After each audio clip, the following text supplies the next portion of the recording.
Hi everybody and welcome to the Man Cave Chronicles. Your host James Dean Littlejohn. How the devil are you on this, for me, fine Monday evening? I'm here to talk to you. I'm here to download, to offload, to give you my 2 pence of thoughts. Basically, I'm here to talk about mental health. I'm here to talk about my journey.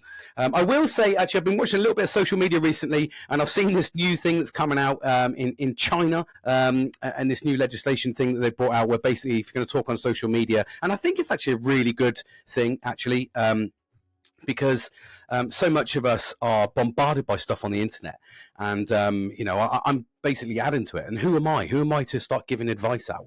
And often we get lost, and some people, guide us one way, and it turns out it could be the wrong path. I don't want to be that person. I don't want to be here to misinform you. And what that is basically, I think now, if you're talking about anything to do with medical, loads of other things, you've got to start showing your credentials. Basically, I'm not here to talk to you about medical advice in any way, shape or form. However, I am going to talk about mental health. Mental health's an open forum for me. So I'm not giving you professional advice. I'm giving you my journey, my perspective. And ultimately, I've navigated quite a few things through my sort of my life. And if anything, I was going to give some sort of gravitas behind my process. And where I'm coming from. I've been diagnosed with depression, been diagnosed with ADHD, and I've been diagnosed with autism. We'll talk about some other diagnoses that I've had, which will hopefully actually give you a little bit of a back picture on, I suppose, the length of journey that this takes for some people. And it can be really disheartening. And the formal diagnosis for me took probably about 15 years, and a multitude of different diagnoses along the way, which really, if anything, hindered the progression of me understanding about myself, and really I've not really started to fully understand myself until sort of in fact, I don't even really think I can say I fully understand myself, to be perfectly honest. I don't. Every day's a learning day for me, and it really is. What I do understand is why I do things, and that's pretty much the sort of process that I like to experience and navigate and try and talk about, is those different challenges I've encountered, and how different things, different life events actually hindered the diagnosis, and how I sort of got to where I was, really. So here I am. I'm going to dive straight into it. Mental health. In fact, I'm going to touch on a little bit actually on, so as always, you put things on the internet, you get negative feedback. It's inevitable. There's trolls out there, but I still call them trolls. I think it's hilarious. And I'm still getting negative feedback about my minority, but I'm still getting a bit of negativity, and I fully appreciate that. I fully appreciate there's going to be some negative people out there. You're talking to millions and millions of people, potentially. You've got to be careful about what you say, and obviously, we all have different opinions, and I get that. I fully get that. Like I said, I'm talking about my journey. I'm opening up about what I feel comfortable about opening up about, and everything that I do open up about and talk about, I have discussed with the people that if I ever mention someone, I've made sure I've got their consent, and I made sure that I've spoken to them about what I'm trying to achieve here. And ultimately, whatever the goal is, the main goal for me here is just raise awareness about mental health, and also about the challenges of life. And like I said, being formally diagnosed, medicated, and looked after with all the plethora of support that you do get eventually, which does take a long time. It really is disheartening to get that support, and because we all, once we finally receive the support and the medication, etc., we get to a certain point where we sort of think to ourselves, when's it going to end? When am I going to get that diagnosis? I'm trying to sort of reflect a little bit there, and it took such a long time that a lot of the time I got disheartened. I wanted to quit the journey. I didn't really care about being diagnosed. I just wanted to live my life, and just kind of crack on. But the problem was, I didn't want to go through life without a professional opinion about what I'm dealing with in terms of my neurodivergence. If there's a word, probably some sort of word I've made up there. I didn't want to go through life and ahhing. I kind of wanted it definitive, because I wanted to know if there was something different about me, was the main thing. And ultimately, I wanted to understand, how I can help myself. And I talk about this all the time. This is my baseline rhetoric here is, you've got to help yourself. And ultimately, that's what I wanted to do. I wanted to help myself. I wanted to find out what makes me tick. And I wanted to find out, how I can sort of mitigate issues and problems that I constantly encounter all the time. And I talk about these, and ultimately this is what I talk about, the challenges I face all the time. And I spoke, like I say, quite a few times in the last two podcasts, especially, about things that have happened in my life that are very personal. But it just goes to show what we face in life, and we don't know. And again, I'll beat the drum on this all day long. It's about what you hear. It's not what people perceive you as. It's about understanding and I suppose having a respect that you don't know what goes on behind doors, behind closed doors. It was even to the point where I was talking to a friend of mine the other day about, sort of Manjaro, and I'm not going to go into this thing because it's quite prevalent at the moment. Manjaro and the weight loss jabs, and a friend of mine took it, didn't really fathom, how it stopped his alcoholism. His alcoholism is there's a fucking hell's a word and a half there, and he just basically eradicated all of the need for alcohol. He didn't want the need for alcohol, and he couldn't understand why. So he did a bit of research, and actually, it's a really good thing to stop an alcohol. And then I was inside the house, and I was just mentioning we were talking about this at work, and then my wife said, "Well, why don't you give it to everyone with alcoholism or who's addicted to alcohol?" And I said, well, most of the time, if somebody's addicted to alcohol, they're addicted to alcohol for a reason. They don't want to stop the alcohol because the alcohol is normally the thing that's numbing the pain in life. It's what a lot of us do. Whenever you find people that do that drink, or do drugs, ultimately a lot of it is trying to forget something that they've encountered. Whether they've had a bad life experience, they were raised, in a difficult environment, whatever it may be. Often there's a baseline problem to why you get addicted to drugs. Some people, I'm not going to say that's for everybody, because some people get addicted to drugs just because they try it and they've got an addictive personality. I am one of those ones. I've got an addictive personality, something I denied for fucking years. I denied that I had an addictive personality for years, but all of the signs and symptoms were there to say I had an addictive personality, with everything I did. Luckily I didn't get addicted to drink, drugs, or gambling, but that was mainly because I was in the military. I couldn't do drugs. There's zero tolerance to drugs, so that was never on the cards. I could drink. It was a bit of a drinking culture, but it was a drinking culture with respect because you still had a job to do, and you're away on tour and all that sort of stuff. So you spent months dry, and I never got into gambling again because number one, I know that I'm a nightmare spending money, and I didn't want to. The odds are too unpredictable for me to really warrant trying to invest in it. So I managed to mitigate those just by pure chance. But anyone understands with ADHD, you will have an addictive personality. So sometimes you can go out and try things. And again, we talk about ADHD and how you're unpredictable. And how you want to try new things, and there's an excitement, there's a dopamine. We talk about that lack of dopamine all the time, and basically you try to find dopamine, and sometimes you'll find dopamine in drinking drugs. So and then you get addicted, and that's the other side of the picture. So I've been really lucky in the sense that I didn't get addicted to those things purely because, again, like I said, I've always been in an environment where there's zero tolerance. Still in an environment where there's zero tolerance. So for me, that kind of like wishy-washed that out of my head. I didn't really need to worry about it. But yeah, I can understand how it is an addictive personality, and how that sort of kind of can take over your life. So I sort of said a lot of the time, going back to what I was saying, yes, Manjaro might stop it, but you can't give that to everybody because sometimes if you're addicted to alcohol, then there's normally an underlying issue, and then you get addicted, and then it's really hard to come off of it. And some people, you might say, well, give it a chance. What is it? It's a drug, a drug of choice. Lose a bit of weight, feel a bit better about yourself, and hopefully perk yourself up. So yeah, we could give it a go. But I just said, ultimately, sometimes you need to manage the mental health. Again, you need to manage the person. You need to manage the issues. I always, like I said at the start of this, invest in yourself is the key part here. You've got to invest in yourself. You've got to want to succeed in life. You've got to want to, get your way through life in a positive manner, and that is not easy. And another thing, so just to sort of divulge and like say, sort of, it's really weird because I'm in a different frame of mind at the moment, and I can tell I'm in a different frame of mind, and I have been in a different frame of mind for a couple of days actually on the run up to wanting to do this podcast. I know that in the last podcast I spoke quite probably a little bit vivid, a little bit sort of outrageous, I suppose is the easiest way to decipher it. So I kind of went all in, and I know why. I was very much a bit scatty. So I was kind of like, I'm going to talk all the time about splitting the brain down. There's the autistic side and there's the ADHD side. And the reason I split them down 50-50 is because there's so many different things that conflict in my own brain that even when I watched that podcast back, because I felt afterwards I was a bit excitable and I was a bit like, and I remember sitting in camera going, fucking promotion this, and I need the money, and I need to, and there is an element of that, but an element of the last podcast.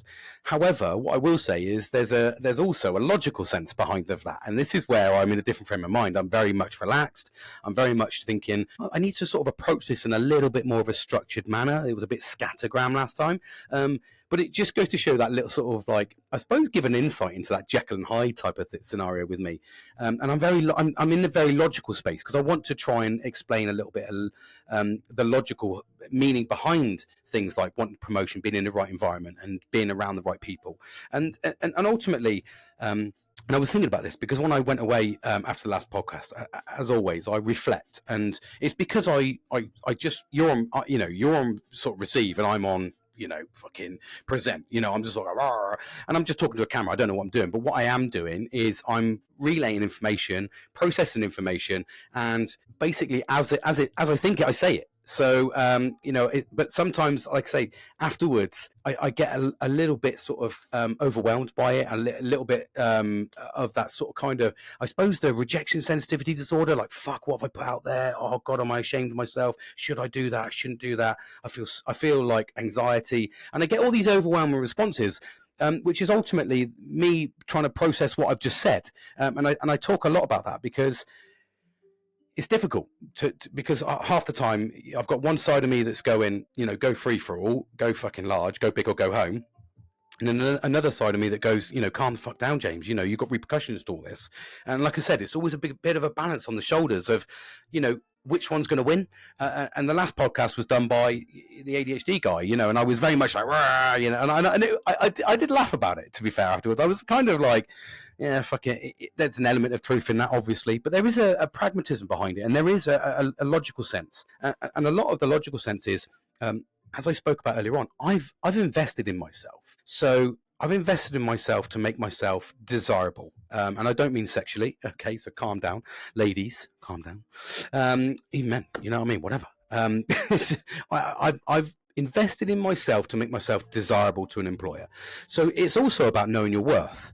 And I think that's a real big thing for me. And the reason I want to say know your worth, and the reason I want to encompass most of this podcast about knowing your worth is purely because you need to know your worth. For you yourself, for you look at yourself, look in the mirror and say, what are you worth? And your reaction to you standing in the mirror and saying, what am I worth? Your instant reaction in your head will give you an idea about how, don't sort of procrastinate on about it. Just walk in, look at yourself in the mirror and say, what do you think you're worth? If you sit there and go, fucking, I'm worth $1 million, well, fucking fair play to you. You crack on. You're succeeding at life. And even if you're not succeeding at life, your positive mental attitude will help you. But there's a lot of people that will sit and look at the mirror, and I've done this plenty of times. I've sat and looked in the mirror and I went, I'm fucking worthless. I don't want to be here. I'm sick to, what am I achieving in life? And that's when, and that's often the major negative cycle between mental health is that's where you go. You kind of go, I've had enough. I don't want to be here. What's my purpose? And I say that all the time. What's my purpose?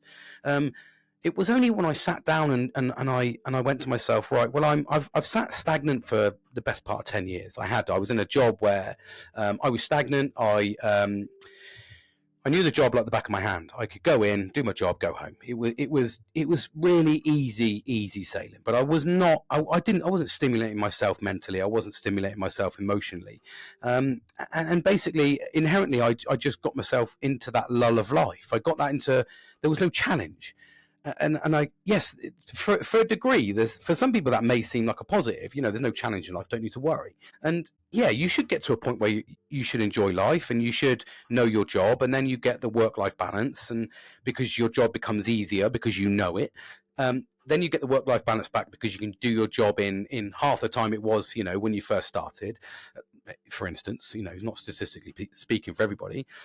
Sometimes you may take on new challenges. What I tend to do, and I'll fold into that in a minute, is so you can get easy. So you can get into that life really easy. You just go in. How many people have gone in and, you know, they're just there. They're just existing. They, you know, they're in there, I don't know, stacking shelves or hanging clothes up or, you know, whatever it may be, going in, being a construction worker, but you're a construction worker, you're just laying bricks all day. You know, there is a point where you go to your, and they're all really good jobs. I'm not saying none of them are bad jobs. Every job has a limit. Of course it does.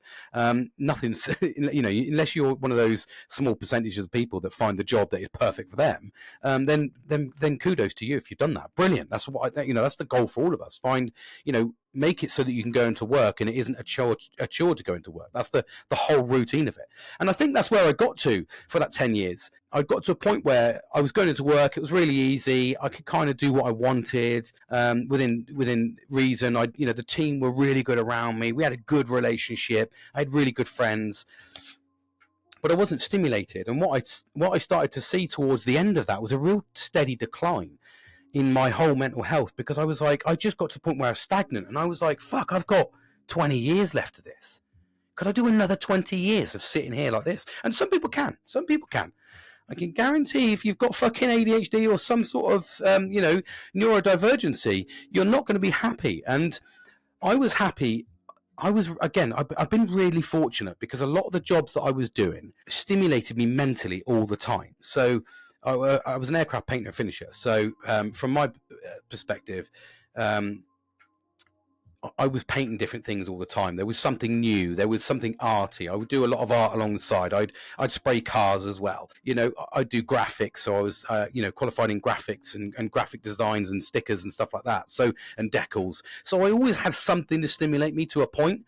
It was only when I got to the point of the dizzy heights of my, you know, the furthest level I think I could possibly go to. And I was sat there and I went, I'm not going to go any further. And everything behind me is, I've been and done for 21 years total. I knew it like the back of my hand. I was like, but I'm not stimulated anymore. And then I was sat there and I just, instead of doing anything about it, what I did was, because I realized this at about the 8-year point, for 2 years, I just sat there stagnant. And all I did was, I got more and more depressed. I hated the job more and more. I hated the people around me. I hate is a strong word, actually. I didn't like going into work with the people around me, because I didn't like the environment. I didn't like work. I didn't want to be there. So I ultimately became very negative. I became very sort of kind of abrupt and direct towards the management team, as if to say, fucking, you know, I started challenging things. I just became an ultimate dick, really. When I look back now, I was a dick. And the reason I was a dick was because I didn't want to be there, but I didn't do nothing about it. So I was just sat there like, you've got the easy life, James, but you don't want the easy fucking life. So what are you doing about it? You're doing jack shit. And then I just stood, and I think that was the epiphany for me. Well, the epiphany for me was when was the last time I had an attempt to take my life. And I sat there and I went, I can't fucking do this anymore. I physically said, I can't do this. I want to just be happy. But try and define what happy is. It's really hard, because if you go by the definition of what you think happy is, you'll look on the internet and go, I should have this, and this, and this. I should have all of these things. I should be having 7 million holidays a year. I should have a Ferrari out the front. This is happiness. I see all these influencers. They're happy. And ultimately, that may be happiness. It may be, I think it's probably an artificial happiness. When you actually strip back what should be happy should be the fact that you've got a roof over your head, you've got food on the table, you've got clean water, you know, clean hot water, you know, you've got garden space, got some pets, you know, I've got I can afford to survive, I can afford to live in my life. So that should be my happiness. And if anything, that should be your baseline happy. That you always should return to that. And then anything above that is just extra. It's just extra special. You know, if you go and get a SUP paddleboard, brilliant. I've got a SUP paddleboard. All right, mate, nice one. That's just an extra activity I can do. Look at the positives. But remember, when you're in the winter seasons and you can't do SUP paddleboarding, just strip that back. You know, my baseline happiness. I'm sat in my baseline happy. I can afford to have clean water in my water bottle. I can afford to have clean washing. I can afford hot water. I can afford everything. You know, I can afford to be comfortable. So for me, that's my baseline happiness. And a lot of us forget that. But it was only when I turned around and I went, that's not good enough, though. I'm not happy in myself. I don't feel like I'm achieving something. So what I did is I sat down and I invested in myself. And it was after I had that last attempt and I came back and it was like 3-4 in the morning. the witching hour, as they call it. And I just remember being like completely overwhelmed, and I just didn't know what to do. I didn't know where to turn to. And ironically, I had a support network. I could have come in and said, I'm struggling, but I never did. And most men never do. They never say they're struggling because it's a sign of weakness. And even now, when I talk about this, and this is probably the umpteenth million time I've said this phrase, and I still don't do it. I still don't say I'm struggling. I still don't let people know when I'm down. Even though I talk about it, I don't do it. I don't practice what I preach enough. I'm better than what I was. And I think these help me because what they allow me to do is the podcasts allow me to talk openly, which, like I said, is my brain downloading a load of information, assessing the information, and ultimately afterwards I reflect. So it gives me something to think about. And then I go, okay, well, you did this and this. Oh, fuck yeah. Well, let me press play on that a little bit more. So it helps me to process things and navigate my way through life. It's a real good positive for me in that sense. And I think that's where I do better now, because before I would just bottle it up and it get to the point where I'd had enough. There's so many, unfortunately, the statistics are just not my thing over there. Unfortunately, the statistics are still really high to say and be evident that men still don't do that.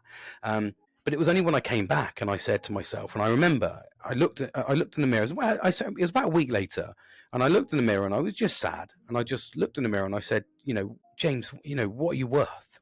Know your worth. What do you think you're worth? And at the time I was like, I'm fucking worth nothing. I can't do anything. I've been and unfortunately I've been in a niche job, and the niche job I was in was an aircraft painter and finisher. So, you don't get a lot of aircraft painter and finishers. It's not like you just pop down in the street and become an aircraft painter and finisher. Yes, you can transfer those skills into cars, etc. And I did have a lot of the skills in the cars. However, low paying, high turnover, because they're just relentless jobs. Painting in outside industry is a relentless job, and it's not for the faint-hearted. I've done it a few times contracting, and it's not for the faint-hearted. They just absolutely beast you for the minimum amount of money they can afford to pay. And we're talking multi-million-pound aircraft, that you're painting. So I had to keep kind of a niche job, so I felt a bit trapped. And I think, all of those things played havoc on how I saw my future. And it was often, and I recall it, like I said, it's one of those things you never really forget. But that was what went through my mind, was I said, where are you going, James? You can't go anywhere. You've tried. You've got to live out in London, or that's the closest place would be an airport. And I didn't want to do that. I didn't want to move. And I didn't want to live out of a bag. And I didn't want to live. I'd done that for the military for years, living out of the mess, living out of tents in fields, living out in, different countries. I'd done all of that. And I wanted to be grounded. And I'd spent 7 years of my career, due to the accidents and stuff that had happened, ultimately traveling to work and back.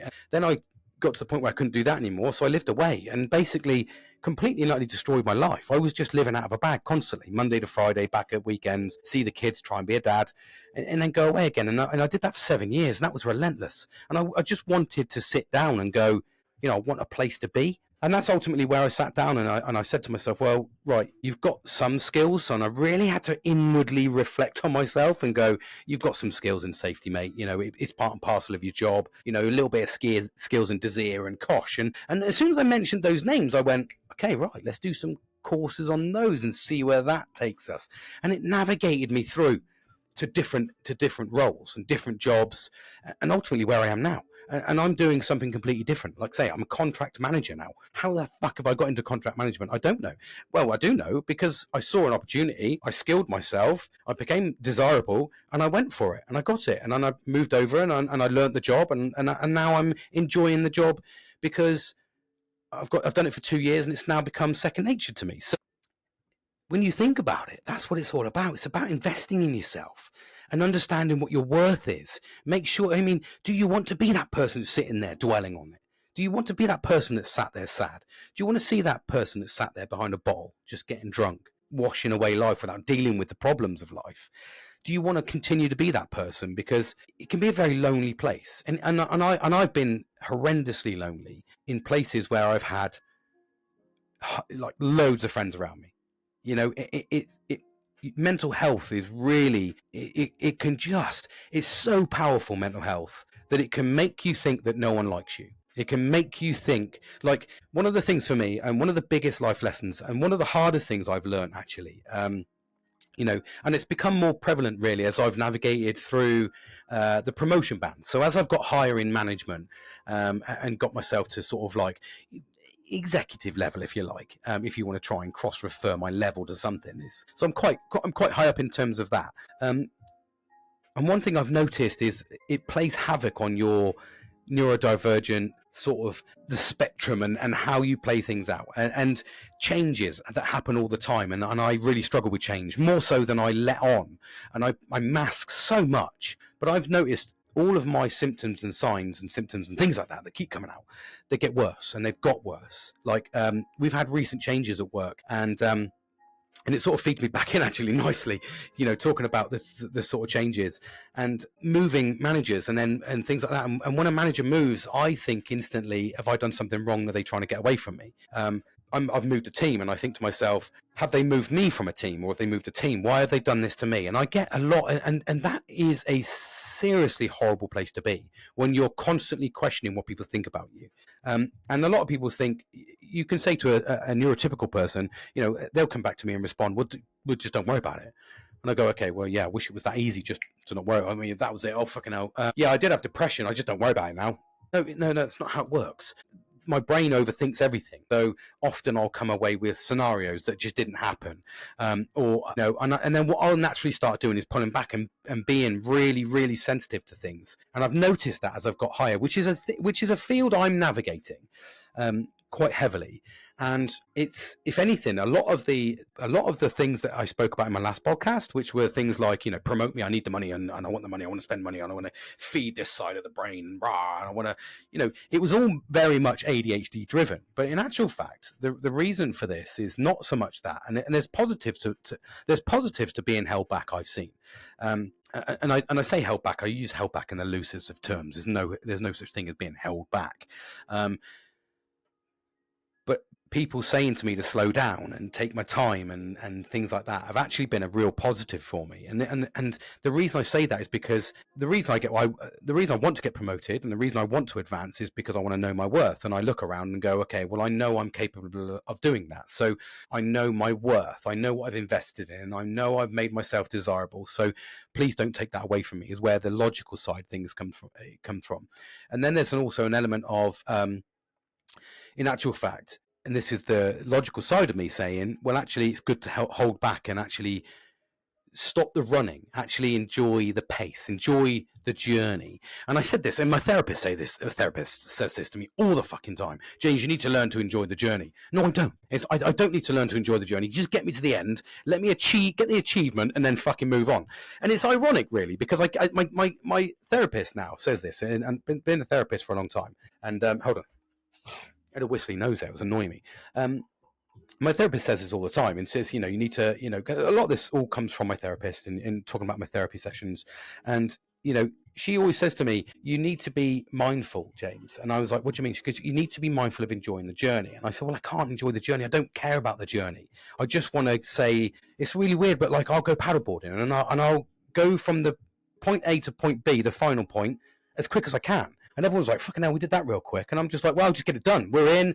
Let's fucking go around. Let's have a little bit of banter. Let's fucking chuck someone in. Let's have a bit of fun. But ultimately, let's keep the pace going. Let's get it done. That's where I do. And work. Let's get it in. Okay, what's the job? I don't really need to worry about multiple stakeholders, because I just want to get the fucking job done. So I'll just do the job myself. And I've done this all myself. And I've done this all my life. And a lot of people have told me recently when I talk to them about myself, because I'm a bit more open. They're like, you always do this, James. You literally, you'll just do something, you'll get it done. I had a conservatory next door. I bought a conservatory secondhand off of FaceBay. Nothing wrong with it. It just needed to build a wall and then put the top half on. And it came in pieces. And I didn't know what the fuck I was doing. But I said to my old man, can you get a van? Let's go down, pick up this conservatory, 200 quid. Came back and he was like, right, you're going to fit it? I was like, yeah, just put it at the side of the house and, I'm going to build a wall. So we did the footings, all the footings for it, laid all the concrete, did the footings, put the wall in, and then built this conservatory. And then without a manual or anything like that, built it all just like, fucking hell, this goes roughly here. I was looking on the internet about how pieces look like they go. It's pretty self-explanatory. Don't know what that was. Pretty self-explanatory. In fact, I'm going to turn that off. hold on with me. It was on silent, thought it was. And ultimately sit there and just go, sort of kind of, it's just like Lego, isn't it? It was just like Lego. I just put it all together. And then, no, I didn't. And then at the end, I was complaining because my back was hurting. And everyone was like, we just fucking did it. You just went and did it. And I was like, yeah, just go and get it done. It's easier to do it myself. I've done it for years for painting. Just go in, I'll paint it. It's easier to just do it myself. Just fucking get out of the way. I'll do it myself. Now, people don't learn. One thing I do now is I learn the process and then I'll teach the process. So one thing I've actually really done well with understanding myself is how to teach people, because it's a rewarding state to teach someone something. And I've honed in on that skill because I can see the advantages. And actually, I think it's made me a better leader, I suppose, because I'm training people to do my job. So that's ultimately what you're trying to do. You're trying to train. What a fundamental problem that we mainly have as society. People want to hold on to things. They just go, I don't want to let it go. This is my process. I know how to do it. And I'm like, no, I'll teach you the fucking process, mate, because then if I'm not here, you can do it. And also there's a succession plan. There's so many positives to understanding the process, and actually we all knowledge share, but so many people get scared. They're like, I don't want to give it up because I'm going to lose my job. I need to be the asset. The asset should be you, by training other people and sharing wealth, sharing knowledge. And ultimately, so there's a little snippet of the logical side of things, really, which is sort of feeds in, like I said, they work in tandem. One part wants to get the excitement of promotion and everything else, and one part wants to get it because, they want to, advance, excel, be a good leader, get to a position where I can start making, relevant changes, influencing policies, all that sort of stuff, all the fun stuff, actually making decisions, that comes from higher up. So I see that and I go, ooh, there's a trajectory there. But the purpose of the positive to being held back at the moment is my emotions are like that all the time. They're on a fucking rocket trajectory, off to the fucking moon. And basically, that's really hard to manage because it's like a light switch. Either my emotions are on or my emotions are off. And that's ADHD, as there'll be a lot of people out there that can relate to that. I need to calm that down. And because if I don't calm that down, you'll see what happens. I just go on a fucking tangent. I get emotional. I start writing emails emotionally. I get real bad negativity. I get rejection sensitivity disorder internally because I'm like, why aren't you going to promote me? Am I not good enough? So there's bits that are constantly fighting each other. But in actual fact, when you allow that to calm down, that little mechanism in the brain just goes, well, you just calm down. We're not in fight mode, James. Just calm the fuck down.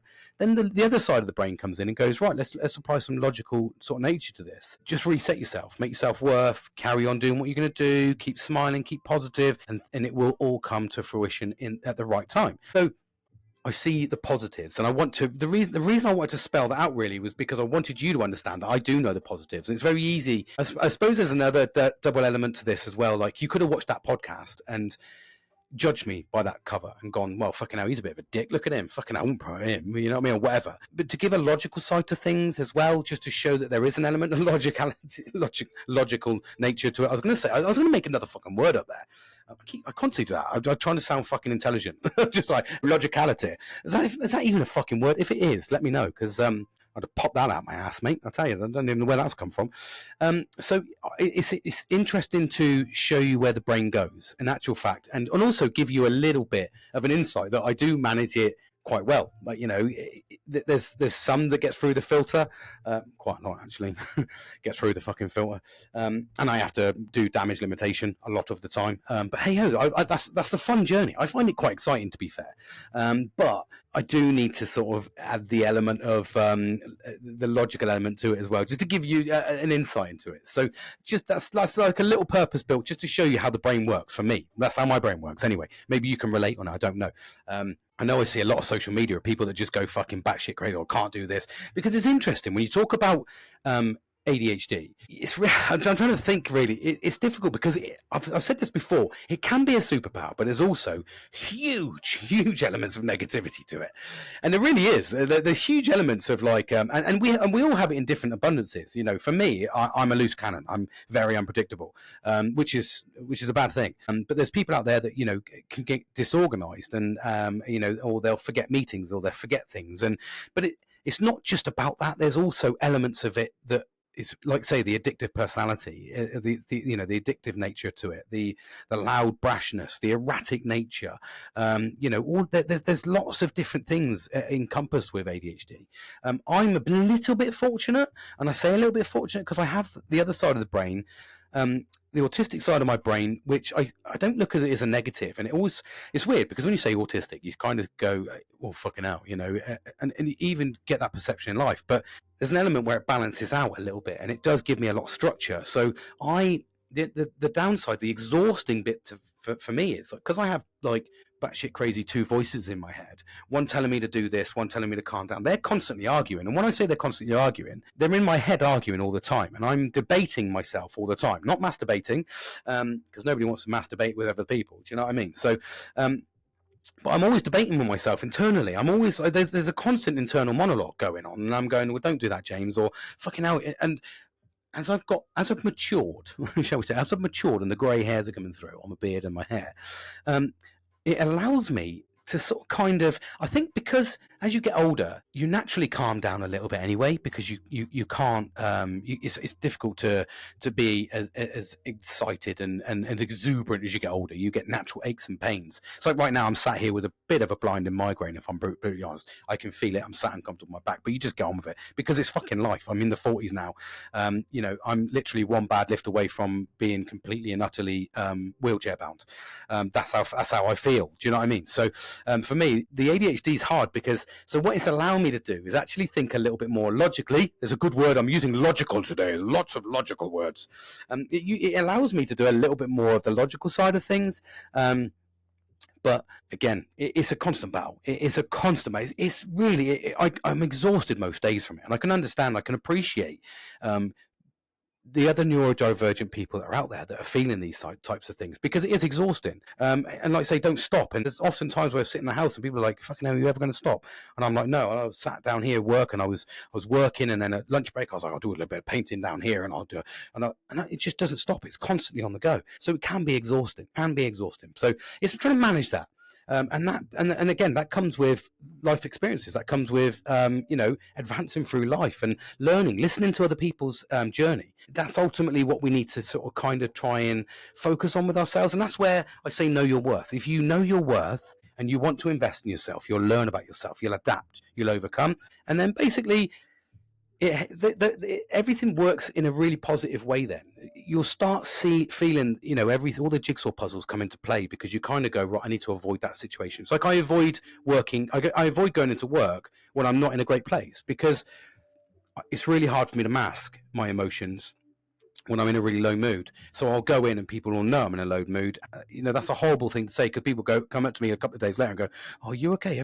You were in a real shit mood the other day, or you were in a really low mood. I was like, well, first off, let's not fucking, let's not bolster it up. Let's not make it fucking worse than it is, make me feel even worse, so, but it's from the heart. I get it. It's from the heart. So, but I manage myself now. I constantly go in and I kind of go like, I'm not in the mood to go into work today, but I know that I'm in the mood to work. So I'll work from home. Like today, I wasn't in the mood to go in, but I worked from home, mashed out a load of work, kept myself focused, and then I'll go into work tomorrow for the social aspect. So it gives me a little bit extra time to recharge. And that's often what we don't. In fact, I was actually talking about recharging the other day, because my daughter, she's ADHD.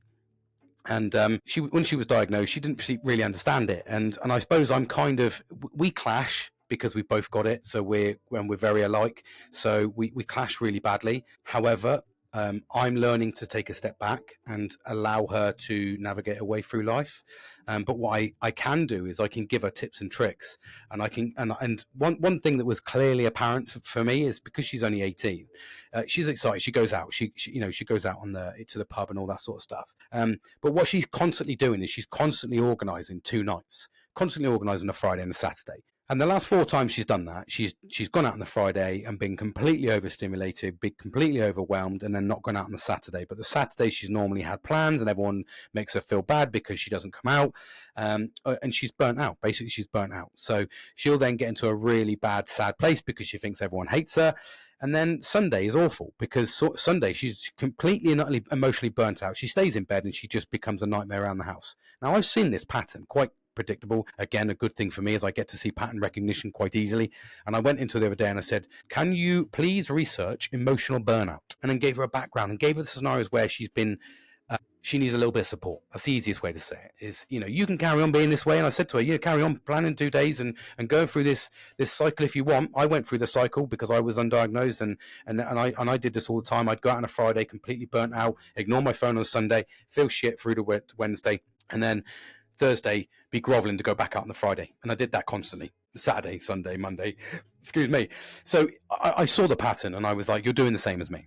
You need to take a step back, and you need to organize a Friday, go out on a Friday, chill out on a Saturday, and then feel better on the Sunday, and then see how you feel, because she will recover quite quickly. I don't recover as quick as I used to. I get burnt out, emotional burnout quite easily. I can go and spend, you know, a day in work, and I'll be completely burnt out for 2 days, because I'll be talking to loads of people about loads of different things, and it constantly blows your mind. So I have to manage that. So I manage that in terms of, I've got this safe space. This is my space. This is my man cave. This is where I come and sit, chill, decompress, reflect, whatever you want to call it. This is my place to just zone out. And normally I've got a little bit of music playing in the background, a little bit of jazz, throwing a bit of jazz in there. And then ultimately, you know, I sort of get the mood lighting right. That's why these mood lights are here, and I've got mood lights everywhere. I get the ambiance right for me. The reason being is it helps me to shut down, helps me to decompress, which helps me to be a better person. I.e., be a better husband, be a better friend, be a better dad, be a better son, because I'm not constantly, what I was constantly doing was I was in emotional burnout all the time. Go in, rah, you know, come back, you know, it's a path to destruction. And so many people with ADHD constantly do that path to destruction. They will book things, and they will go out, they will completely and utterly override themselves, and then the next day they'll try and do it again. Prime example for me was I went to Benidorm recently. I do an annual trip to Benidorm. I say I do. I've done it twice and booked a third. I enjoy it. It's like 90s. It's like 90s disco for adults basically. So it takes me back to being youth. It's just a little bit of fun, and I enjoy it. But what I have seen is last year was my first time away, and I felt the recognition of the burnout. You know, we went out on the Friday, got absolutely obliterated. Went out on the Saturday, got obliterated. Sunday we tried again, and I couldn't. You know, and then Monday I was fucking completely and utterly wiped out. Tuesday I went home. This time around I was like, okay, I'm not going to do this, but we took a couple of extra friends out of us. So we did exactly that. Went out on the Friday, got completely obliterated, tried to do it on Saturday because we were like, make the most of it. Saturday night, Sunday completely burnt out. Monday completely and utterly fucking wiped me out. I didn't want to see anybody. I'd had enough. And then Tuesday went home. So I even at 44, I'm still doing, and this is where I say to you, practice what you preach. I'm still doing the things that I said I shouldn't do, and I'm still doing the things I'm offering advice to for other people. It's almost uncontrollable to a degree because I get excited, and this is the problem with ADHD is people don't understand. It doesn't take a lot to trigger it. So I can be in the right environment with the right person, and it completely trigger me, you know, in a negative way, but in a positive way. So I can go into work, and there's certain people I know I'll have a good time with, and one of them is my boss, actually, believe it or not, very similar. But we can't be together because not sexually, calm down. We can't be together because he ends up basically, you know, sort of triggering me, and we end up being like debaucherous fun. You know, it's like we forget that we're in a corporate environment, so to speak, and we're like, we can't say this, can't do this, can't do that. Oh shit, what do you mean? You know, and we're just having outrageous innuendos, but you can't do it but I get triggered like that, and I can be, I go from Frank. I'm not a bit like Frank the Tank. You know, I go from like going home doing mechanics, you know, fucking bit of DIY, keep the good fucking family happy, all that sort of stuff, to give me a fucking drink, Frank the Tank, and I'm fucking at it, and I'm on it, and I'm like, look, who the fuck's this guy? This is Jekyll and Hyde, and that's the problem. And that happens all the time. I have to physically regulate myself. There's times where I'll hear a conversation and I'll go, I can't be in that conversation because that's a good conversation and I know where it's going to go. I've got to walk off. I've got to be professional. Those are the things. And I'm always professional. And let me caveat before you start going, because I know what's going to happen here now. Bloody hate comments. You know, racism. No. I'm not talking about racism or anything like that. Okay, calm down. I'm talking about sexual innuendos and, you know, the adult fun talk. You know, you sort of sit there and kind of go, you know, whatever. I'm not going to give you some samples. Not today anyway. So it's interesting how I have to physically say to myself, stop, walk away, or James, yep, HR's looming, James. So I constantly, Fucking hell, that's going to get me on speed dial for HR, for fuck's sake. So that is a constant management for me. And even that is exhausting because I can't be myself. And that's the problem with society. And ADHD as a whole, you can't be that person. You can't be a loose cannon. You can't be fast and loose in this world. And like I said, it goes back to the old days where I say what ADHD was. It was a hunter-gatherer brain sort of function. It was there to hunt and gather. You could be outrageous. You could be barbaric. You could go out there and, I'm going to go get me some fucking animals. I'm going to go and kill me a boar. You could do all of that. You could come back in with just your, just your little fucking leotard thing on, your little bit of tiger skin leotard, walking around, no fucks given, spear, fucking barbaric as hell. You could be that person in fucking fight or flight all the time, but you're not your own fucking fight. You could be that person. You can't be that person in today's society. You have to abide by societal laws and boundaries. Now, we obviously have safe spaces where we can be ourselves, but they're so rare that is an intoxicating situation for someone with ADHD, which is why I was blessed. I felt, it's the wrong word because I'm not religious, so I'm not going to say that word, so it's difficult. But I felt a sense of relief when I was diagnosed, because it allowed me to understand why I make the decisions I do, but it also made me understand myself. It made me go out and do some research, and it was like, right, okay, so what does, and I've researched both sides. What does an ADHD brain do? What does an autistic brain do? And getting separate diagnosis. Fortunately for me, I found a medication which works for me on ADHD. So it suppresses a little bit of that now, which is actually quite nice. But for the flip side of things, the autism side of things, because we always associate autism with, things like non-verbal and things like that. It's always quite high on the spectrum, and you think to yourself, oh, you haven't got autism. But autism comes in so many different fashions but it relates to your neurodivergent brain. It's the way you think, it's the way you process things. So rather than linking it to something, it's how my brain processes it. And I don't process things the same way. Very process driven, very black and white. And it's really weird. This is the conflict in terms of me. One side of my brain is very black and white, the law, and we must do this, and you must do it this time, and you have to do that.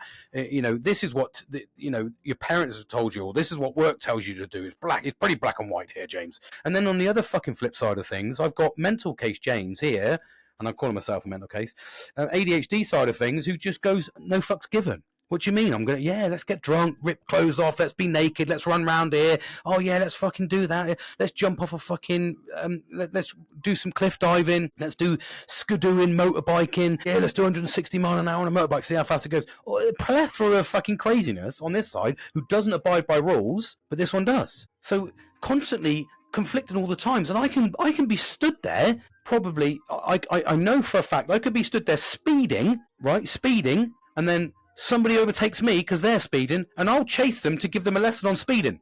That's the craziness. That is and I've been there. Trust me, I've been there. I've confronted somebody before. I was doing about 32 in a 30 zone, and a motorbike went past me, and I was just in nice baseline traffic. But because he fucking decided that he wanted to overtake me in a 30 zone, I was like, well, he's clearly fucking speeding. There was no need to speed. There was no one in front of me. We're going the speed limit. What are you being a dick for? So I fucking followed him up to the fucking thing.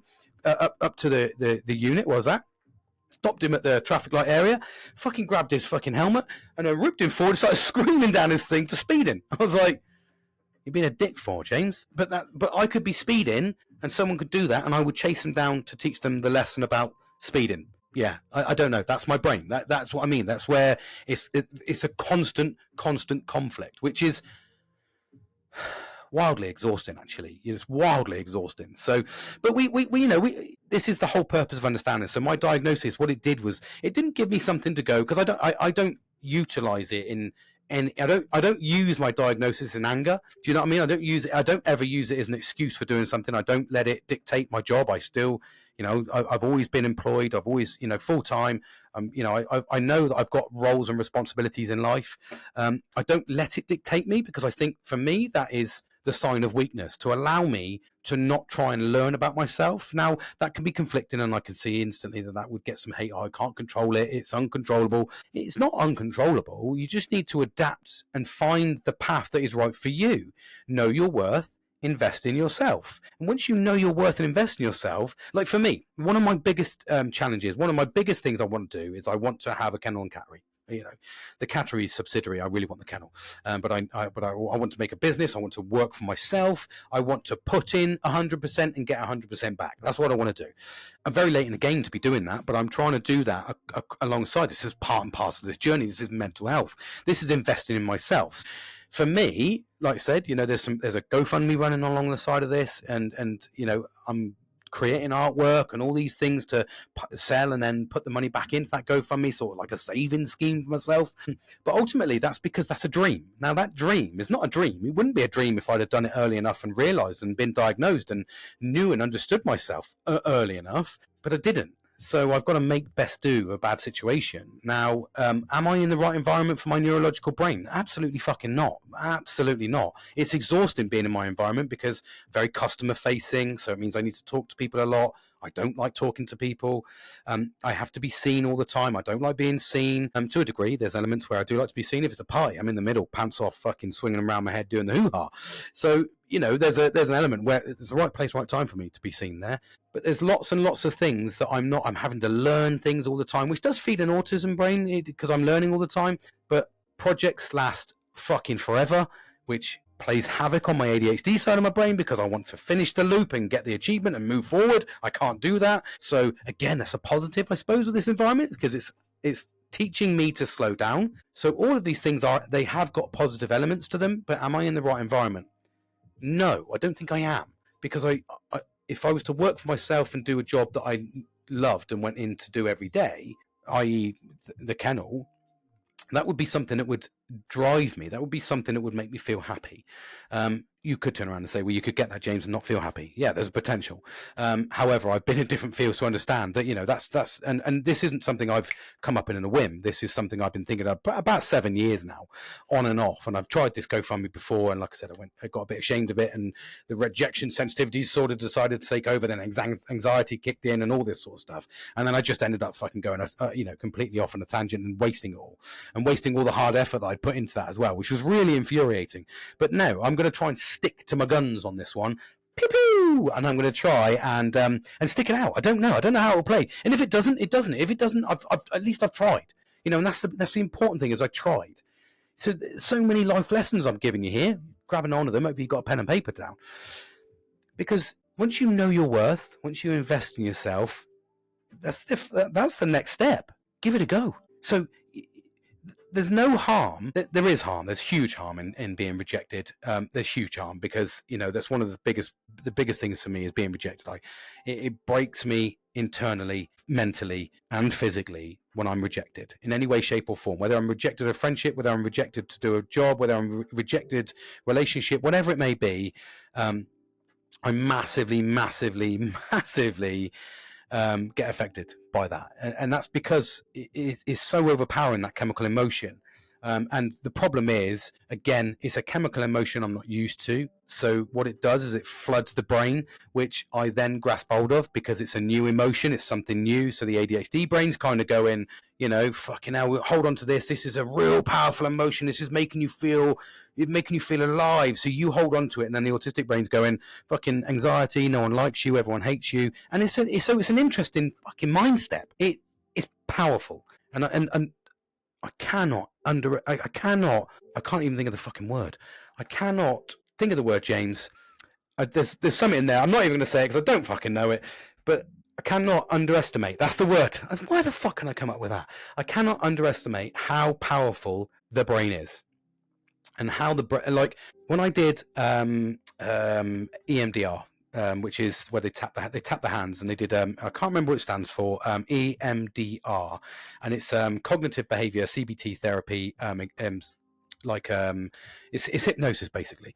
And I've never been hypnotized before, and but the power of the brain, when it took me to that place when I was hypnotized, and I felt like I was in the car, and I could smell the sulfur, and I could hear the bangs, and I was there, and I remember to the point where I did 6 sessions of EMDR.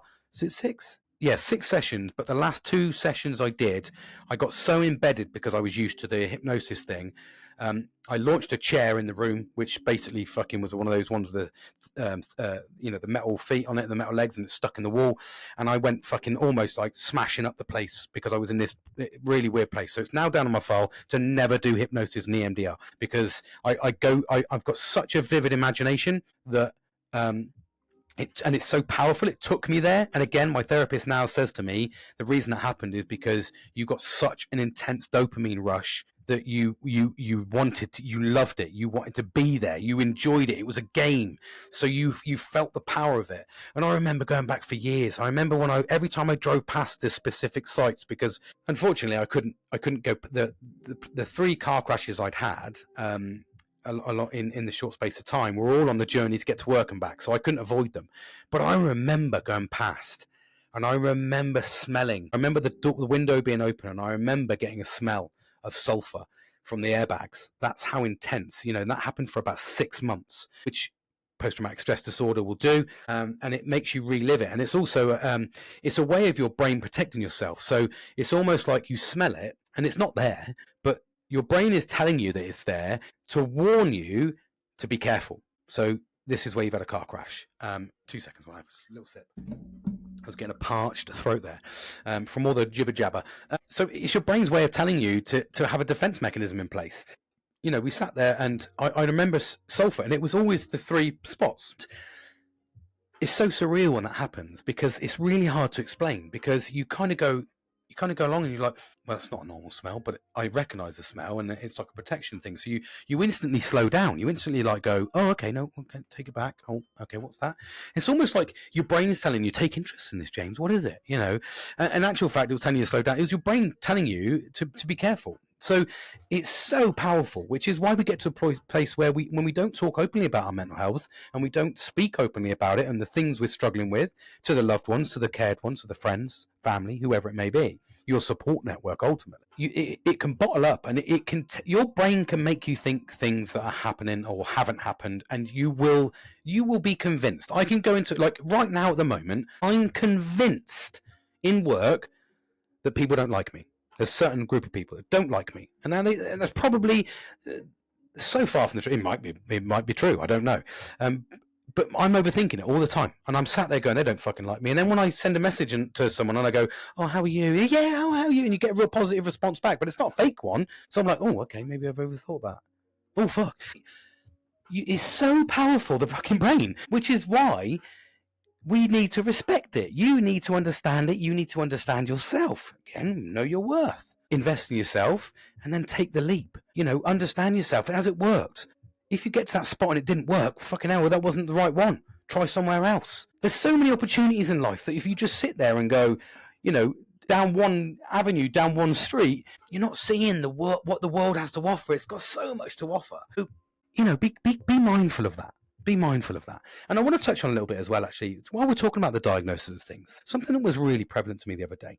And when I was thinking about the diagnosis and how long my journey had been, and I was sort of preparing a little bit for the podcast and, what am I going to talk about and all that sort of stuff. And it's interesting how I've been diagnosed with many things. And it took, like I said, from start to when I noticed the issues, which were associated with a car crash, from the start to actual diagnosis was about 15 years. In that space of time, I was diagnosed with, and all of these things are associated with ADHD and autism. They're in some sort of thing, as in a lot of people are misdiagnosed from ADHD and autism to these other diagnoses, which is where you've got to really know yourself and understand yourself. So I was diagnosed with PTSD, permanent PTSD. And basically, I went to see a psychiatrist, and all of the stuff that I'd said to the psychiatrist was pretty much similar vein to what I told every psychiatrist all the way along until the final one went, there's an issue here. So I was diagnosed initially with permanent PTSD, post-traumatic stress disorder, from my car crashes. I accepted that for the best part of 5 years, and I took antidepressants, which naturally push your serotonin levels up, which naturally tick you over a little bit and suppress a little bit of ADHD, because it's giving you a little bit of a chemical, so it's pulling you out of depression. Again, misdiagnosis. Well, it wasn't misdiagnosis, because I probably did have PTSD from the car crashes. It was only when I came out of the other side, so to speak, and it had been about 5 years, and I was like, right, I've had 38 therapy sessions. I've done a multitude of therapy sessions on my body, so I can get rid of pain. So I was doing pain management, I was doing emotional regulation, I was doing cognitive behavior therapy, I'd done EMDR, I'd put in coping mechanisms, I'd used various apps to do breathing techniques. All of these things I was doing. I've been to the, I was religious at the gym because I was trying to push serotonin. I'd done a world of things, and there was still an amount of things that were still happening to me that I could not explain. And I was like, what the fuck is going on? It's like I would overeat, massively overeat, and then I would make myself physically sick. And then I would eat again. Now, I wasn't doing, now, again, this, I don't want to take it away from people with, underlying conditions such as bulimia, because it wasn't bulimia. It wasn't like that. What I was doing was I was dosing myself up with food to give myself a dopamine reward from eating food and feeling full, because I didn't feel emotionally full. I felt I wanted to feel full. So I used to eat loads of food, and then I'd go in, and I've got a really good way of, I can make myself physically sick without pushing fingers down my throat. So I just bring the food up, dump it in the toilet, and then about 10 minutes later, I'd be eating again. I'd be like, why do that? I'm gonna make myself. And that was like one of the signs where I was like, what the fuck is going on here? You've been doing this for years. Why are you doing this? You're not doing it for weight loss. You're not doing it because you've got body dysmorphia. You're just doing it, and then you're making yourself sick without any repercussions or worries, and then you're going and eating more food. Then you're going to be sick, and then you're going to bed. I was like, what the fuck? So that was one of the things that ticked me over. Addiction to sex was a massive one for me, because I was like, and the reason it was so powerful, because sex gave me an emotional feeling, a really high dopamine reward. So I was addicted to that, to the point of detriment to relationship, because I'd be chasing it all the time and go, we need it now, I want it now, if you don't give it to me now, I'm going to fucking walk out the front door, I'm going to go and find someone who will give it to me. And you're like, well, fucking hell, mate, you're getting it 2 or 3 times a fucking week, buddy, or whatever it may be. But I wasn't chasing the sex, I was chasing the dopamine from sex. Because once it was done and dusted, I would just go I would be up, done, move on. That'd be me. So again, that's not normal behavior. So I was like, all of these things at the 5-year point, I was like, I'm still experiencing all these fucking issues. I'm still spending an absolute fucking fortune. I'm not managing my money. I'm doing things and then getting bored of them. Now, the problem is, when you get diagnosed with depression and you go through that little tick sheet and it says, how often do you do hobbies? Do you get bored? And you've got this checklist. Now, all of that checklist is pretty much the same symptoms that you experience from ADHD. So I was diagnosed, when I got to the post-traumatic stress disorder, I was then diagnosed with, at 5 years, I went to another psychiatrist to say, there's something not right here. I don't know what it is, but it's not PTSD, because I'm not getting the symptoms from just being in a car. I'm getting the symptoms every day, everywhere. Doesn't matter who's fucking driving, doesn't matter where I am, I'm getting these symptoms. Instant rage, fucking anger all the time. And I was like, it's getting fucking exhausting. So I went to see another psychiatrist, and the psychiatrist said, okay, well, we'll send you down a route. So I was then diagnosed with anxiety. Again, that's part of an autistic trait. You get anxiety. So I took medication for anxiety, and then I was diagnosed with manic depression. And I was like, what do you mean manic depression? So they went, but we're not sure if it's bipolar disorder. So I then went to another psychiatrist to go for manic depression and bipolar disorder. And then they went, we're reluctant to diagnose you with bipolar disorder because you're not as routine as you would be on bipolar disorder, but you are displaying the same symptoms as bipolar disorder. And I was like, fucking hell. So you can imagine, this is my journey. This isn't a quick journey. This is 5 years. And then you've got a year to 18 months for the next psychiatrist. Then the next psychiatrist has to wait to talk to you and understand you, which can take up to a year, because you're doing a monthly session or a 2-monthly session, and they're writing notes and you're doing that. So then it's a year, then it's another 6 months to a year to get the diagnosis through. So you're talking 3 years. And every time I'm being misdiagnosed. And also I'm being misdiagnosed, but at the same time, I've been diagnosed, so I'm going with the diagnosis. The misdiagnosis doesn't come till I display symptoms and signs still. So far I've been PTSD, manic depression, anxiety, bipolar disorder, but they got rid of that because of the repercussions it has. So bipolar disorder, when you're diagnosed with it, has really bad implications on travel and really bad implications on driving. So it's, to get diagnosed with it, you have to be, they have to be 100% sure, which I think is a good thing, really good thing. And they were like, you're displaying all the signs and symptoms, but not robustly enough for us to say you've got it. So we think you've got borderline personality disorder. And I was like, what the fuck? No, I haven't. But anyway, so I got medicated. They upped my dose of antidepressants, and I was on paroxetine, 50 milligrams, with the highest dose for them. And then I coasted through life. And then it got to about so this had all happened. It was about 10-year point. And I went, I've done this for 10 years and I'm still doing the same fucking dance. I'm still doing the same things. I'm doing the same problems. These are not going away medicated. They're getting worse, if anything. I'm now going to the point where I can't sustain a job. I can't sustain, I'm constantly chasing things. And all of this stuff was encompassed. And that's when I wrote the letter. And I sat down and I wrote an old school, took me back to the fucking 80s letter, like I said, like a love letter. I wrote down absolutely everything, right down, no holes barred.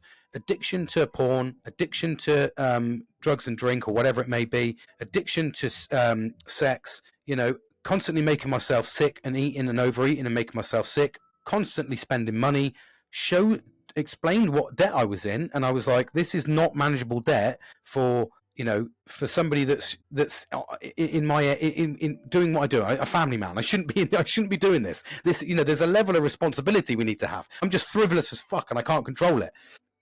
All of these things got the letter going, got the letter started with the doctor. Then my journey began.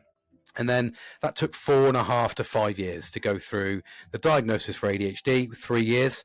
And then the further 2 years for the diagnosis with autism, because I had to do the ADHD diagnosis and I had to get medicated, go through titration. I've spoken about this before, had to go through all that process to go, well, there's still issues. And it was actually when I was being diagnosed with ADHD, the woman said to me, you've got autism as well, but we need to put you through an assessment. So she went through the assessment, and that's ultimately to do it properly, the way I had to do it. I know you got the right to choose and all that sort of stuff. Now I had to do it through the right channels. It's a very long process, and it's very disheartening. And I don't know whether, if I'm brutally honest, it's set, the parameters of it are set so long that it almost wants you to give up so that you don't burden the system, if that's the way they look at it. I don't look at it as burden. I want to understand about myself, and I suppose you could be a bit reluctant because some people use it as a negative. Like I said to you before, I don't use it as my diagnosis is not to navigate life in a different way. I still want to navigate life, but I really just wanted to understand about myself.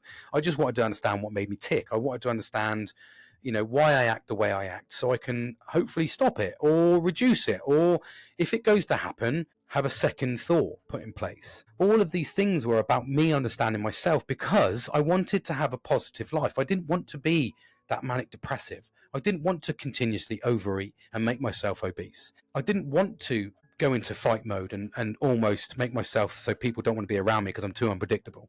I don't want to be that person. I wanted to be a positive person, which I'm the foundation of me is a positive person. I like to be, I prefer to be positive. It takes more effort to be negative than it does to be positive. You can just smile and just go, yeah, it's good. And we can all go through life being happy then.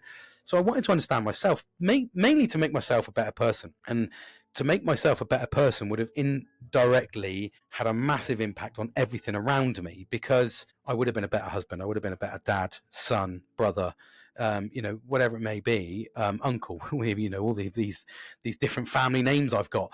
But I wanted to be a better person. But ultimately, I wanted to go through life and be happy. I wanted to understand what was making me sad, and I wanted to understand what makes me happy, and also help me guide my way through life. That's the importance part of it, and I think that's the crux of knowing who I am. So my diagnosis didn't come with, I'm now diagnosed, I don't want to work, and I don't want to do this, and I don't want to do that, and I'm entitled to this, and I'm entitled to that. I don't take any entitlements at all. I literally just want to be a better person. So for me, the diagnosis had a real personal impact on me, which is why I stuck it out for so long. And also going through all of those different diagnoses. And again, the reason I talk about that is because there's people out there that you may have been diagnosed with PTSD and go, well, I don't know why I've got PTSD. I've processed it. And I think the crux of the matter for me was when I was writing that letter and I cast my mind back to when I was diagnosed with PTSD. And again, it was really relevant at the time because I'd had 3 severe head-on collisions in 18 months. And 2 of those head-on collisions happened within 2 weeks of each other. So I'd only been back. So to give you a little bit of a background, I don't know whether I spoke about this. I have done previous podcasts years ago. But I had a full-on car crash, around the blind corner on the crest of a hill, full-on head-on.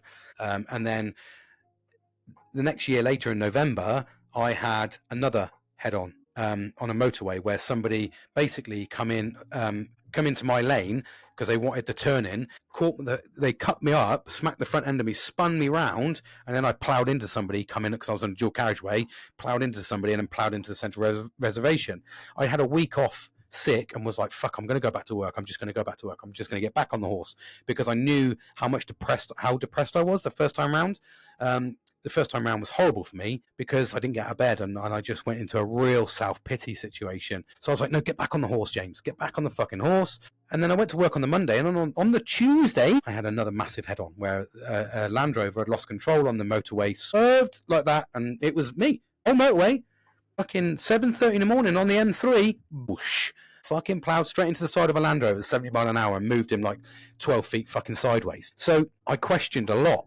But you would naturally assume he's got post-traumatic stress disorder because all of my things, and this is where I say depression, PTSD, borderline personality disorder, ADHD, autism, anxiety, they all have similar signs and symptoms, but they're all managed.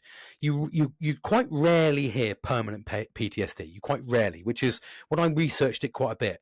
It's quite rare, and the thing is, the crux of the whole matter was it didn't bother me getting into a car. I wasn't scared of being in a car. I didn't have post-traumatic stress disorder from being in a car. I was just really angry and wanted to teach people a lesson because, like, if they cut me up, I'd be like, I'm going to fucking teach them a lesson. And I'd be like, oh, it's the post-traumatic stress disorder making me angry. No, it's not. It's the ADHD, fucking fight or flight. He wants to fight, and I've got the autistic side of me going, yeah, let's teach this guy a lesson. He needs to learn right from wrong. So it's interesting how we can diagnose these things, and this is why the journey takes so long. Because we just don't know how to fucking get to point B, and there's not enough information out there about mental health in the whole bloody medical world as there is. We're still advancing and learning all the time, and so it's interesting when you go through that journey and you're like, actually, I can understand why I got diagnosed with that. But what people don't realize is to go through those hurdles and still have a neurodivergent brain that is arguing with you, that's emotionally exhausting you. You're burning yourself out constantly and you're not managing the burnout, which is what the ADHD is. You're like fucking 100 miles an hour, keep going, go, and you burn yourself out. You don't give yourself that quiet time. So the diagnosis for me was really important to understand me, to understand what makes me tick, to understand why I behave the way I behave, and how can I reduce those behavior patterns? How can I make my life more positive? And that gave me it was a new lease of life, if I'm honest. And 4 years ago was when I started that new lease of life. That was when I was diagnosed and I went, right, invest in yourself. So I did that. I looked in the mirror, know your fucking worth, invest in yourself. So I went and invested in myself and got myself a degree, got myself a master's degree in safety, got myself a fucking plethora of NEBOSH exam qualifications, and just went, right, I'm going into the safety world. And that's where I went. Now I found a safety world very interesting because it ticked a lot of my boxes because it was something new every day, accident investigation. You're always learning stuff. It's a big thing because there's a lot of crazy humans out there. I'm fucking one of them. And often because of my mindset, it's really weird, but I enjoyed the process of understanding about safety because I would look at a safety issue and I would go, okay, well, part of my brain says, well, I wouldn't do that because, well, let's use the basic. I'm going to give you a basic little tip here. So if I was to put a ladder against a wall, and I would be looking for 3 points of contact. So I know now one of my brain would say, well, you can't go up there, James. It's dangerous. You need 3 points of contact. Give yourself safety harness, whatever you've got to do. Try out for the top, whatever. It needs to be risk assessed, all that jazz. Then the other side of me says, that's a 5-minute job, mate. stick the fucking ladder up there, shut your mouth, look around, go up and do it. Go up there, do it, come back. So it's really interesting. But what the safety side of me gave me an issue is it gave me the ability to see what a human create, what somebody would do, because I'd be like, that's what I would do if I had a quick bit of time, you know. And then the other side, the logical side of me would turn around and go, well, that's not the way you would done it, but that, yeah, I can see how they've done that. They've looked at it. It's a quick job. He's not done 3 points of contact. He's basically slipped out. He's fucking smashed his face on the floor. Yeah, fucking cut and shut case, mate. Let's fucking, investigation complete. So it's interesting. So that's what gave me the fun. And then I fell out of that world and into compliance, because it was very process driven. However, it doesn't feed the ADHD side of me because it's process driven. So it's very arduous compliance. And everything's fucking compliance nowadays. So I don't get as stimulated mentally as I used to, which is where, unfortunately, that part of the brain then suffers. And that's where I'm at that suffer point now, because I'm not getting the gratification for going into work. So it's a balance. And that's just the complexities of neurodivergency. It's a very complex brain. And if you can really imagine, because you might be able to relate, then there's people that probably might not be able to relate, but maybe how to imagine it. But it's a constant battle. It's a constant battle between good and bad in my head all the time. I don't know how to. Sometimes I don't know how to manage it, and then sometimes I like say to everyone's work, like, you fucking Frank the Tank, and I'm like, yeah, but that's the fun side of me. But that as you get older, that fun side doesn't come out as much. So there's lots of frustrations, and by not getting that fun side out, I become very depressed, because you're only satisfying one side of the brain. And because, again, we cast our mind back to what ADHD is, it's a lack of dopamine, it's a lack of serotonin. When you get into that depressed state, it shuts off the autistic side. You don't care about the brain now, because the powerful brain is overtaken and telling me I'm in a sad place. And that's when I plummet. And I'm like, I've got to do something outrageous to get myself out of this slump so that I can carry on. And when you go into work and you're not getting the dopamine at work, you're not getting the reward system ticked, it becomes a very depressing place. And then basically that's exacerbated by the fact that you're now in a depressed state. Your brain doesn't produce dopamine, so there's no need to learn because nothing's here, and then you just get sad. It's horrible. It's a horrible thing to do.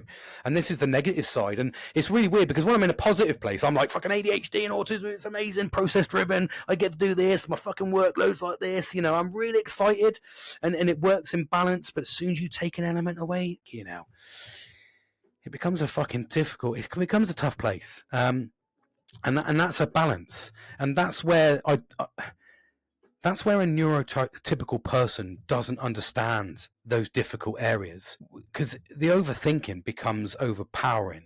The depression becomes overpowering. Then you start lulling into, because I haven't got the element then of the element of the logical side of my brain's working. I then get into a point where I start becoming lazy. I start becoming slovenly.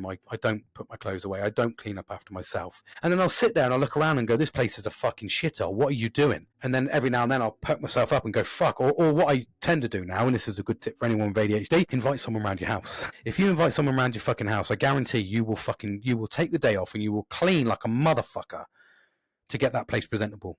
That's what I tend to do. I tend to, once a month, I'll invite people. I go, come around my house, mate. And what it tends to do then is it'll push me to do my DIY or do something. And I go, I need to paint that.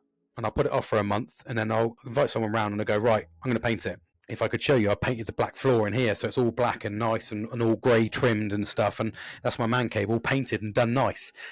Because I'm due to invite someone round. I'm due to invite my mate round for a cheeky beer. So I know I'm already gearing myself up to know that I've got a few things to do to make that happen. So it sort of gives me a little bit of a driver. It's like I'm just tricking my brain. And again, that's the beauty of understanding my brain. Because I'm understanding what is making me tick, I can trick it. So I can go, right, okay, right, James, you need to do this because that will trick you. That'll make you feel good. And it really does fucking work. Once you learn how to trick ADHD and trick yourself and learn the coping mechanisms, again, this is the whole purpose of this podcast, is you understand it. You instill coping mechanisms, or you'll trick it, or you'll do something that will, once you know you can get into a lull with ADHD, once you know you're in that lull, you then go, okay, well, I need to do something exciting to perk myself up. So you're like, it's like Wednesday, I'm going to do a full moon sea swim at like 9 o'clock at night with a team. Completely and utterly out of my comfort zone for my autistic brain. It's late at night. I don't want to fucking go. I don't know anybody. I don't feel comfortable, but I'm going to go along. I know one person, so they've invited me across. So I'm going to go across and I'm just going to stick with them, go in. But I do know, that by going in the sea at 9 o'clock at night, it's going to be fucking freezing. It's going to be fucking dark. I'm not going to know what's under my feet. I'm fucking scared of the sea anyway. I've got a massive respect for it because I don't know what the fuck's under there. So I get a bit sort of funny about that. But the adrenaline that's going to give me will see me for a good couple of 3 days. So I'm tricking the brain. Trick the fucking brain. So that's it. So my little takeaway, I suppose, today, as I put my closing thoughts down, would be to understand yourself. It is the key part. Know yourself. Know your worth. Know what you think you're worth. Invest in yourself in the right way, and then give it a go. They're the key principles of this podcast here, because it will give you something to go after. Because we all sit in stalemate, we all sit in stagnant, and we just sit here and we want the world to make us fucking better, and the world owes us this, and I pay my taxes, so I'm entitled to this, and I've got this because I've got ADHD, and this is the thing that annoys me a little bit, and I am passionate about it, because there is people that abuse the system, as there is people that abuse the system with mental health, and I've got depression, and you look and go, have you got depression? I don't think you have, but you're never going to say that, because you could never say that's why you can't, but it's an easy option to be abused. And that's why I'm so passionate about getting diagnosed, because the diagnosis validates me knowing about myself. And I'm not just going, because you see so many people that just go, oh yeah, but I'm disorganized, so I've got ADHD. There's so many different parameters to come with ADHD. It's not just that. So I'm really passionate about it, because it's a difficult place to be. It's a difficult mindset.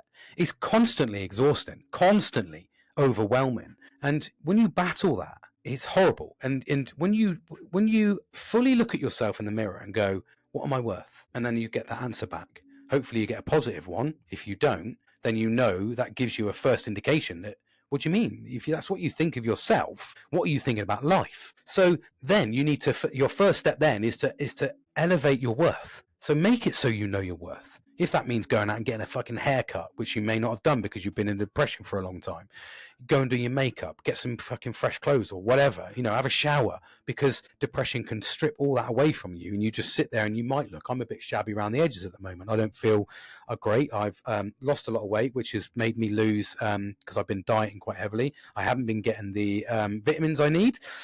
So I've been losing hair, so I feel self-conscious about my receding hairline. I don't feel great about myself, but I know my worth.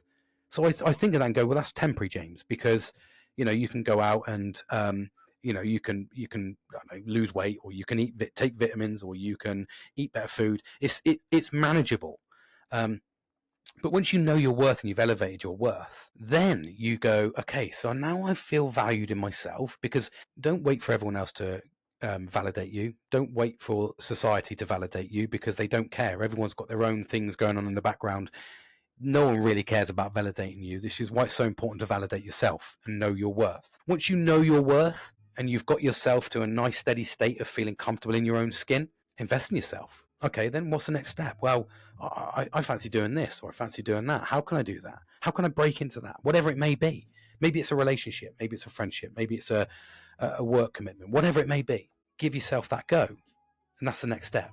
Once you've invested in yourself, give yourself a go. And what it ultimately does is, to feed back into the start of the podcast, I know my worth and I know what I'm capable of. And I've invested in myself, and I want people I want people to acknowledge that. Again, it's not for validation, but it's like, know what I'm worth. But I suppose it is a key. It is an element of validation, which is counterintuitive, the whole thing I'm saying. But we do need a bit of validation. Well, of course we do. We're human beings. But don't rely on it. But once you've got to the point where you've got that, if you get that validation, I suppose it's a seal of approval, for society. People go, yeah, it's like for me, I look for feedback. I put in a load of feedback to different people who I work with.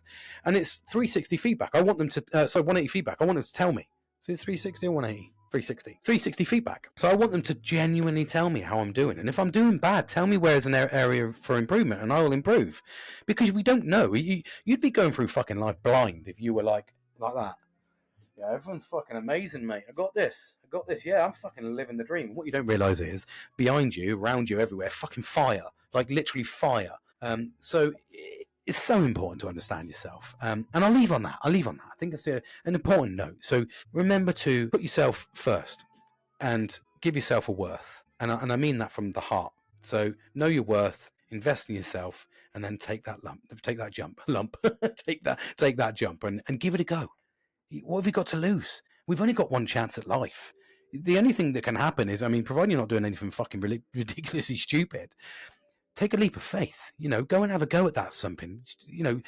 Send that text message as long as it's a positive one. But take that leap of faith.